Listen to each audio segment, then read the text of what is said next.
Thank you for taking time out of your day to listen to our podcast. This is iCompete, Building Your Empire with John Hewitt, live from the castle.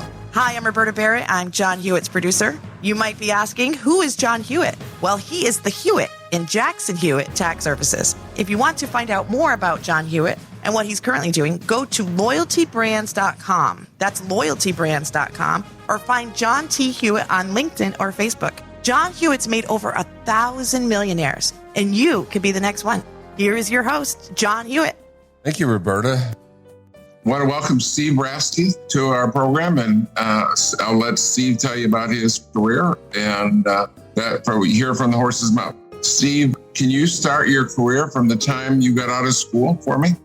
Well, sure. And hello, John. Good to be with you. And well, I joke with people first saying I went to school to be a dentist. I came out an accountant, and that's true, but I won't bore you with all those details. But while in finishing college, I started working with a company who hired me. I was hired by Touche Ross, and then also by that company. I stayed with the company, started as internal auditor, became a controller, then we called them treasurers, not CFOs back then, became a treasurer, was transferred several times, was involved in mergers, acquisitions, turnarounds, and was there for 20 years.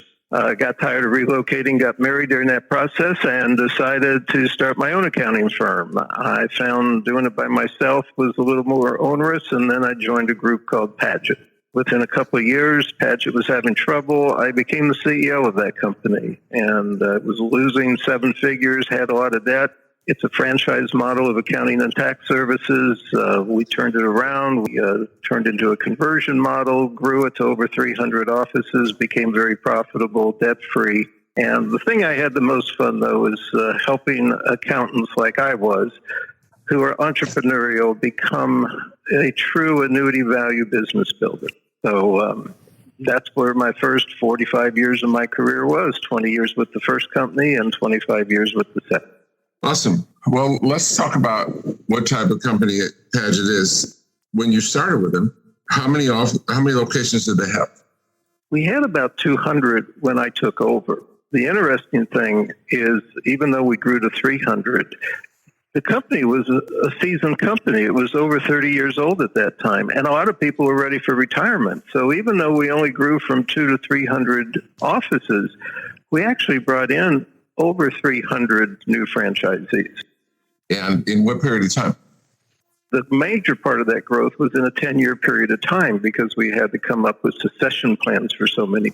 Now, Paget is in how many countries? 2 countries, the United States and Canada. The company is in all provinces in Canada, and when I left, it was in 48 states. And can you tell me the breakdown in income between accounting, consulting, tax, other services? Well, that's interesting because that's changed a lot over the years. When I got started with it, it was heavily taxed. 70-ish% of the income came from tax. The rest was accounting and payroll. As the marketplace changed and consultative services became where people were and the commodity of accounting has changed, the accounting has become more of a commodity than a service. If you look at the model today, tax is roughly 50%. There's always going to be a big tax component. Accounting type things has become very small, and consultative services is almost the other half. So when did that change? When did it begin to change? Over the last decade, we saw a clear change from delivering P&Ls to delivering advice. And where did you rank in size in your niche?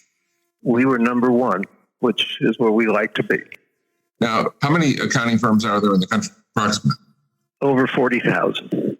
And out of the 40,000, there's several niches, right? One niche would be right. The large auditing firms. And attestation. Okay. So what would you describe your niche? How does it differ from the mom and pops for the Final Four? How does Paget describe its niche in the industry? Our niche is the small business owner. Our full focus is servicing small business owners. We became the largest firm in the United States servicing small business owners. So that was our niche. And what's a small business by Paget's definition?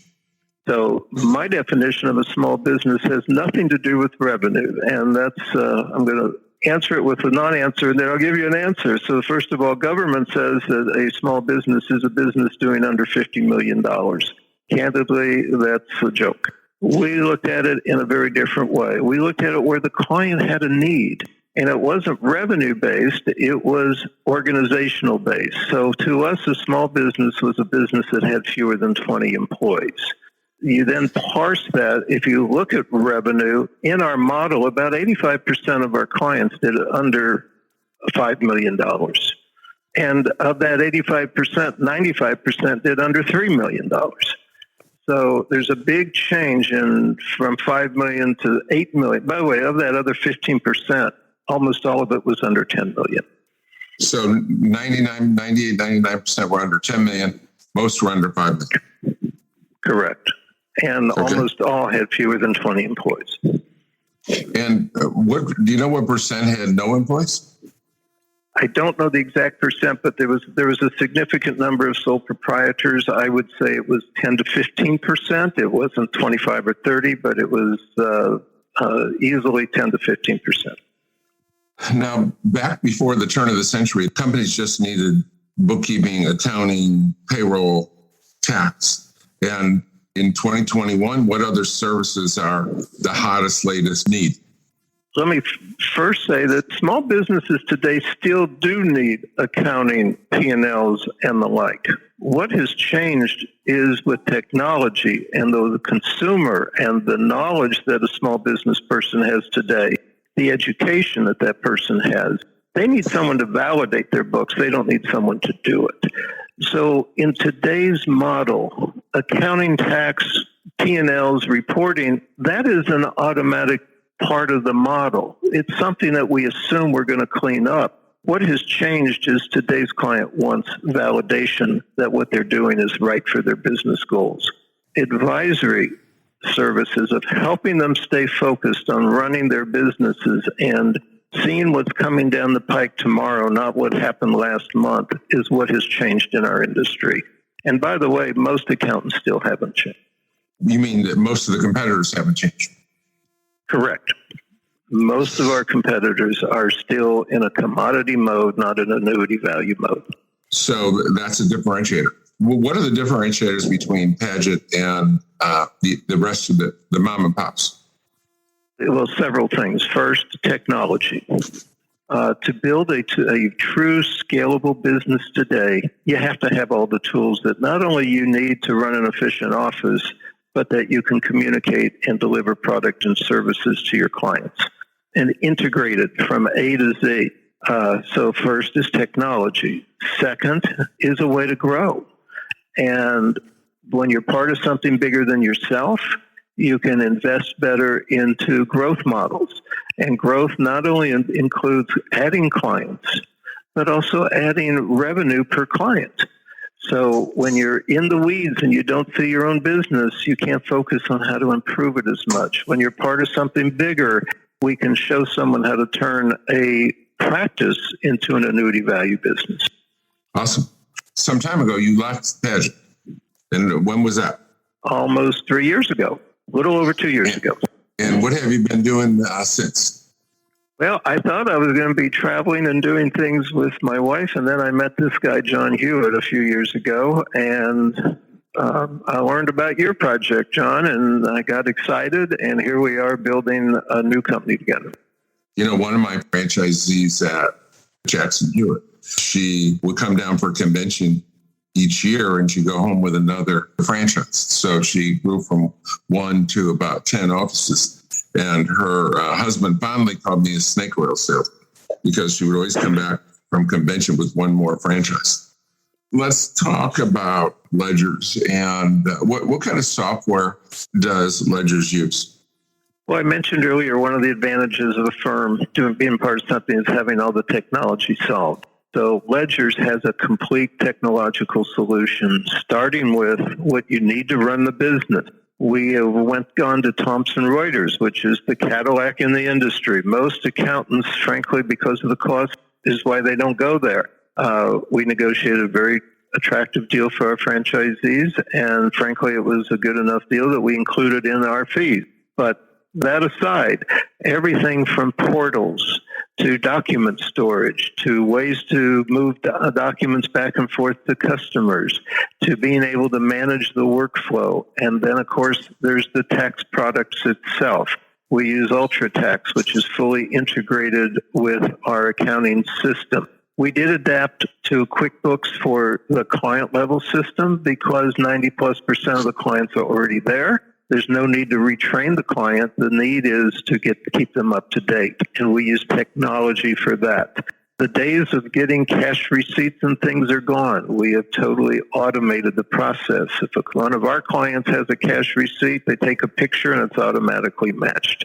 So everything from client bookkeeping all the way to the tax return is all integrated, all compliant, and all web-based. That's awesome. And what's the cost for each franchise? Their cost, it's included in the royalty stream, so there is no cost to them. We have been able to accommodate it in the way we do business. That's incredible. And now, in your role at Loyalty Brands, the parent of Ledgers, you're in charge of negotiating. I've watched you negotiate great deals. And I'd like to spend a few minutes with you giving us what are the basics of negotiating?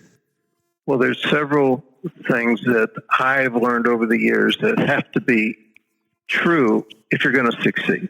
The first is it's got to be something that's a win-win. You can't be trying to negotiate to hurt the other side.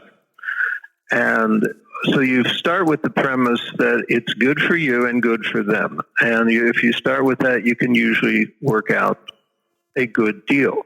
That being said, there's also a need to get, for your side of the table, the best possible deal you can for either yourself or, in our case, our franchise network. So beyond being a win-win, we want to make sure we do our homework and we understand what our bottom line is, and we're going to do better than that bottom line. By bottom line, it sounds like you mean best deal.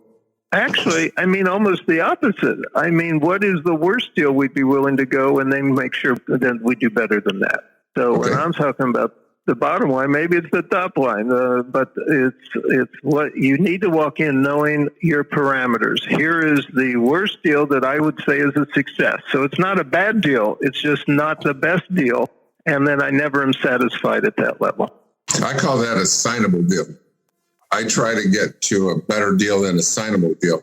But the thing I have to get to is a signable deal. Correct.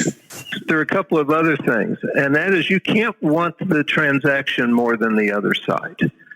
And in other words, always have a plan B. Always know what your other options are. Because if you want a transaction more than the other side, then that is perceived and you never succeed. Also, if you know that there are other options, you've got to be willing to walk as well as to talk. And by the way, always with respect. I've done hundreds of negotiations. I can't ever remember arguing, but I do remember being tough. So negotiation is about knowing what you want to get to, having options, going for the best, figure out how to be a win-win, understand the other side, you'll get to your deal. So when you say willing to walk, can that be a positive tool in a negotiation? Oh, it's a very positive tool because, you know, I was doing one prior to meeting you, and I will always remember I said to the other side, look, we're not going to get there. It's a shame because I think you're going to benefit more than us. You know what? We're going to leave the room, go to lunch.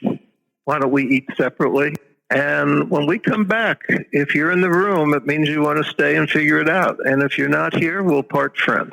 And they wouldn't let us leave the room to go to lunch. And before we had lunch, we had a deal.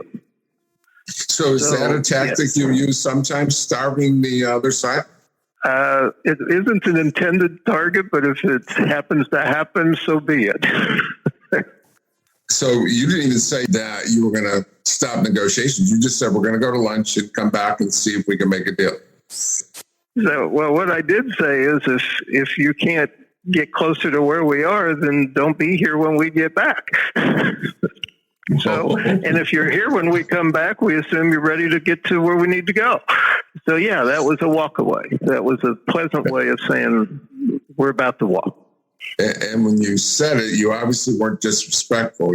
You were just, as you said, you were tough negotiating at the time. That's right.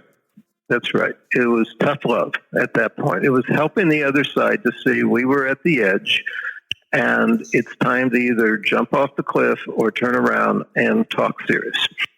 Have you heard the philosophy that seems very logical, that you can't learn while you're talking? Oh, absolutely. Negotiation is about listening, not talking. If you don't hear what the other side is saying, you don't know what to say. So I kind of have a rule that I want them to talk more than I talk. I want to listen more than they listen. Make sense? It's absolutely not only making sense, it's an absolute must. So I have been accused of being a listener in negotiations, and I take that with a big Medal of Honor.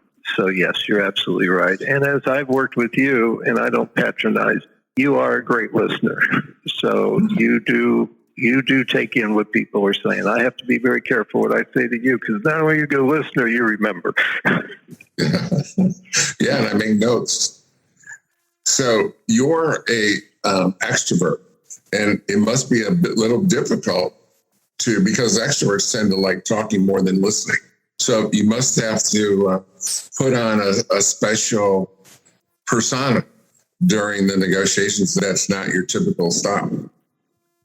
Well, it's interesting you say that. Growing up, I was a true introvert. And then I started doing public speaking to come out of that introversion, if that's a word.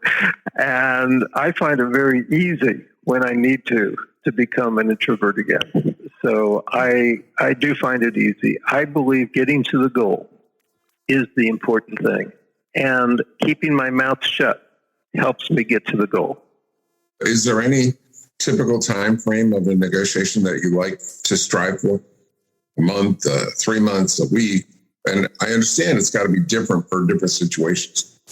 Let's say you're having a negotiation with you. We talked earlier about the incredible software that we offer at Ledgers for no additional fee. If you're negotiating with a big vendor, I mean, Thomson Reuters, would you say they're top 3 most excellent packages in accounting software in the country? Well, according to almost every survey out there, whether it's Accounting Today or all these other trade journals, if they're not 1, they're number 2. So I don't even think you have to get to 3. So we're a small company. We only have 50 or 60 locations. And you're negotiating with one of the, a Fortune 500 company, top great software. Going into it, do you set a kind of a philosophy of how long it's going to take, or does it matter? It's a great question. It's something I don't think we've ever talked about. So when I enter a negotiation, I try to come up with a program. It doesn't work a lot of the times, but my enter is saying we ought to try to get to a deal within 3 meetings, 3 phone calls, 3 Zoom calls. I think we have 1 to introduce each other and put a proposal on the table that's coming from them, because we're the buyer in that case usually. The second one is to try to negotiate. The third one is to see if we can get to our minds. Now, it doesn't always work that well. Timeframe, I have done transactions that are fairly large in 2 weeks. I've also done some in 6 months. So to me, the time frame is understanding the need on the other side and what their hurdles are to get to where you want to go. In the case of a Thomson Reuters, it's a bigger company. There are more layers to get through. There are more approvals. Believe it or not, though, that was not a long process. We did that, and maybe because of other things we've done with them, but we did that in less than 2 months. We're working on a small transaction right now. Today, I followed up with the broker in this transaction saying this has dragged on too long. Where are we on this? I got an email today that we'll hear from them by the end of the week. So time, if you manage it well, is not your enemy. If you let time drag on, it becomes your worst enemy. But I always try to do transactions within 30 to 45 days. That's a time frame I set out. It rarely works. I enjoyed part of that negotiation as it was coming to near the end. You said to me, John, you're one of the biggest advantages in this negotiation, and you're one of the biggest problems. I remember telling you that. Can you explain that to listeners on how I was a huge advantage and a huge disadvantage at the same time? So one of the neat things about having a project with someone so well known as John Hewitt as captain of that team is it brings immediate credibility to the project. So when you bring credibility, that's the positive. You got people who will talk to you and negotiate seriously when a typical startup wouldn't get there. On the flip side, because they have such high expectations because of your track record, they want commitments that we're not willing to give. So that's why I say it's great. It's also a problem we have to deal with because it creates an expectation that we have to, at the right time, get back in check. Back to the franchise. You've had in your career over 500 franchisees. If you could take the 10% best franchisees, the top 50 of all time, what are the characteristics of those franchises? Number one thing is I tell everybody, if you're going to buy our toolbox, then use our tools.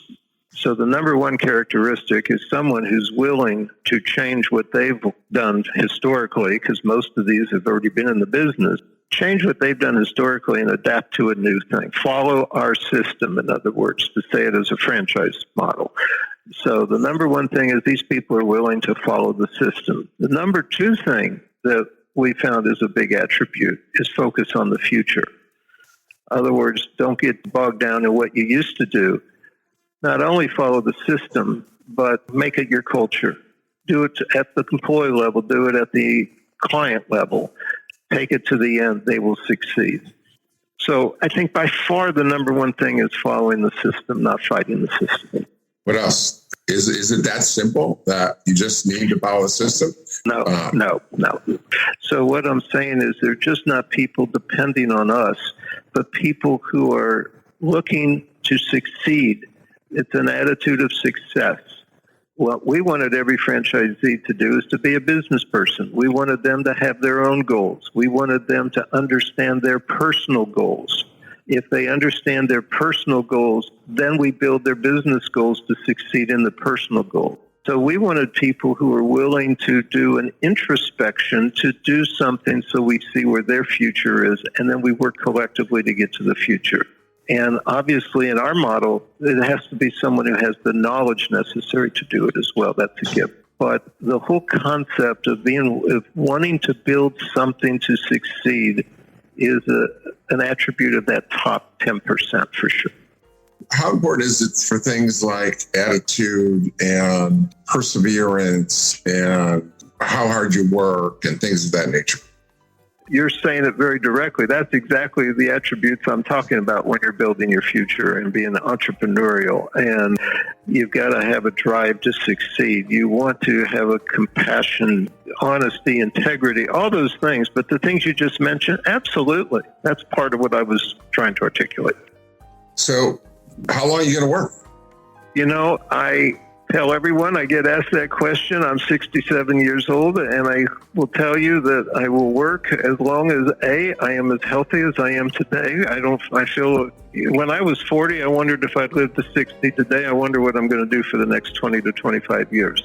And as long as I'm enjoying what I'm doing and I'm doing good, I'll continue doing it. Awesome. Well, thank you for your time today. This half hour passed rapidly, and I look forward to having you back again. Thanks, Steve Rafsky. Thank you, from John. Ledgers. Have a great day, everyone, and we'll talk to you soon. Thank you for taking the time to learn about how to build your empire with John Hewitt. Find John on LinkedIn at John T. Hewitt or message John Hewitt on Facebook. This is iCompete, live from the castle, building your empire with John Hewitt. Don't miss new episodes every Monday by subscribing on Apple Podcasts, Spotify, cpnshows.com, or wherever you listen to podcasts. Until next time, this was iCompete, building your empire with John Hewitt.